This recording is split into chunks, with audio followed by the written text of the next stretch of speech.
ఏంటి మీ అహంకారం? చంద్రబాబు నాయుడు గారు మీకు చిప్పు దొబ్బినట్టుంది, ఇక షెడ్డుకు పంపించడమే మిగిలింది. శివుడి తల మీద పాముంటే మనం ఏం చేయలేము, ఒకసారి అదే అనుకుంటున్నారు.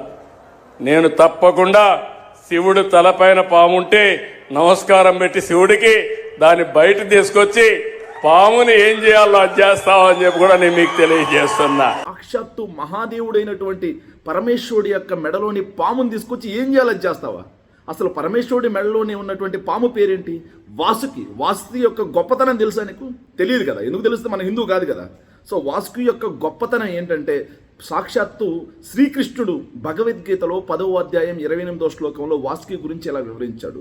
ఆయుధానాం అహం వజ్రం ధేనూనాం అశ్మి కామదుక్ ప్రజానాశ్చాస్మి కందర్భ సర్పణం అశ్మి వాసుకి. అంటే సర్పణం అశ్మి వాసుకి అంటే శ్రీకృష్ణుడు తన విభూతులను వివరిస్తూ సర్పాలలో వాసుకి గొప్పది అన్నాడు. అంటే అన్ని సర్పాల్లోకి వాసుకి గొప్పది, పూజనీయమైనది అన్నాడు.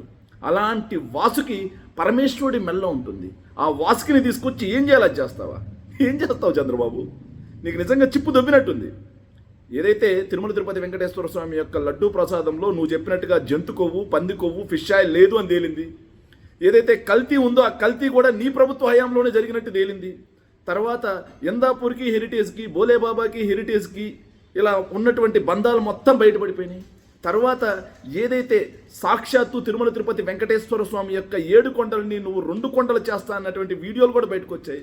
దీంతో తీవ్రమైన ఒత్తిడికి లోనవుతున్నావు నువ్వు. ఆ తీవ్రమైన ఒత్తిడిలో తప్పుల మీద తప్పులు చేసుకుంటూ పోతా ఉన్నాం. మొన్నటి వరకు వెంకటేశ్వర స్వామితో పెట్టుకొని ఆయన యొక్క ఆగ్రవేశాలకు గురయ్యావు. ఈరోజు సాక్షాత్తు పరమేశ్వరుడు ఎత్తగోడు పెట్టుకుంటున్నావు. పరమేశ్వరుడి మెడలో ఉండే గొప్పది పూజనీయమైనటువంటి వాసుకి అనే సర్పంతో కూడా పెట్టుకుంటున్నావు నువ్వు. ఇక నిన్ను ఎవరు కాపాడాలి? ఇక చంద్రబాబు తస్మాత్ జాగ్రత్తగా దేవదేవుని ఆగ్రహానికి కూడా గురవుతా ఉన్నావు. Thank you.